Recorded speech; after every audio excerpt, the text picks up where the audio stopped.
আসসালামু আলাইকুম। Basic mobile একাডেমিতে আপনাদের সবাইকে স্বাগতম। সবাই কেমন আছেন? আমি আলহামদুলিল্লাহ অনেক ভালো আছি। আমরা এখন দেখব মোবাইলে CapCut এডিটিং সফটওয়্যার দিয়ে ভিডিওটা এডিট করার পর বা কমপ্লিট করার পর আমরা যখনই এখানে এক্সপোর্টের মধ্যে ক্লিক করে দিব, তখনই এই টাইপের একটা মেসেজ আসে, সেটা হচ্ছে you are using pro feature.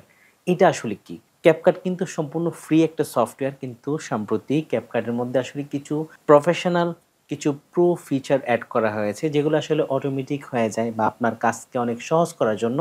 কিন্তু সেই সার্ভিসগুলো নিতে কিন্তু আপনার টাকা দেওয়া লাগবে। ওরা আসলে ফ্রি থেকে আস্তে, আস্তে পেইডের দিকে যাচ্ছে। মানে কিছু ফ্রি থাকবে, আবার কিছু পেইড থাকবে। তো এই প্রো ফিচার যদি আমরা অ্যাক্টিভ করতে চাই, তাহলে আমাদের এখান থেকে এই যে আপগ্রেড একটা ক্লিক করে দিতে হবে। তো এই প্রো ফিচার অ্যাক্টিভ করার জন্য কয়েকটি অপশন আমাদের সামনে চলে আসছে। এটা হচ্ছে ১ মাসে ৳৯০০ দিলে আপনি প্রো করতে পারবেন।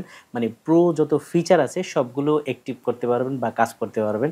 এটা আসলে দেখাচ্ছে, যেমন ধরেন নরমাল ভিডিওটা আসলে এরকম ছিল, প্রো করলে এটা এরকম হয়ে যাচ্ছে। এবং আমরা যদি চাই যে ১ বছরের জন্য করব, তখন আসলে ৳৬,৮০০ দিয়ে করতে হবে। এবং এটা যদি শুধুমাত্র ১ বছরের জন্য করতে চাই, তখন ৳৮,৮০০। এবং এরপরে রয়েছে 1 মান্থ, মানে শুধুমাত্র ১ মাসের জন্য করতে চাই, তখন আসলে ৳১১০০ দিতে হবে। তো আমরা এখান থেকে টাকা খরচ করে কিছুই করতে চাই না। আমরা CapCut এর মধ্যে ফ্রি যে অপশনগুলো রয়েছে সেগুলো ইউজ করতে চাই। আমরা এখান থেকে ব্যাকে চলে যাই।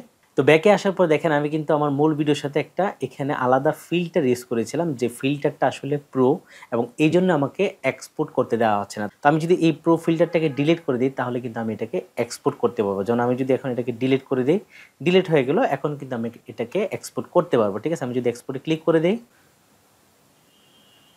আমার ভিডিও কিন্তু এক্সপোর্ট হয়ে গেল। এখান থেকে ডান দিয়ে দিই।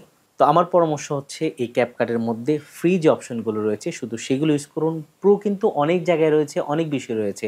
যেকোনো প্রো ইউজ করলে কিন্তু আপনাকে টাকা দিয়ে কিনে ব্যবহার করতে হবে। তো আমি যদি এখান থেকে আসলে ফিল্টারে আবার চলে যাই, প্রোগুলো অনেক সুন্দর, বাট প্রো ছাড়াও কিন্তু অনেকগুলো ফ্রি ফিল্টার রয়েছে। আমি যদি এখানে ক্লিক করে দিই, দেখেন আমার ভিডিও কিন্তু চেঞ্জ হচ্ছে। ঠিক আছে? আমি যদি নিচের থেকে আরও যাই, এটা দেই, এটা একরকম হচ্ছে। আবার এখান থেকে যদি এটা দেই, দেখেন এটাও কিন্তু একরকম হচ্ছে। তো আসলে ফ্রিতে এত কিছু আছে, প্রোতে আমাদের যাওয়ার প্রয়োজন নাই। তো CapCut এর মধ্যে এই প্রো ফিচার যদি ইউজ করতে চান বা কিনতে চান, সেটা কিভাবে কিনবেন তা নিয়ে যদি আপনারা ভিডিও চান, নিচে কমেন্ট করে লিখে দেন। পরবর্তীতে এরকম একটা ভিডিও আপনাদেরকে বানিয়ে দেব। দেখা হচ্ছে আমাদের পরবর্তী ভিডিওতে। ভালো থাকবেন সবাই। আল্লাহ হাফেজ।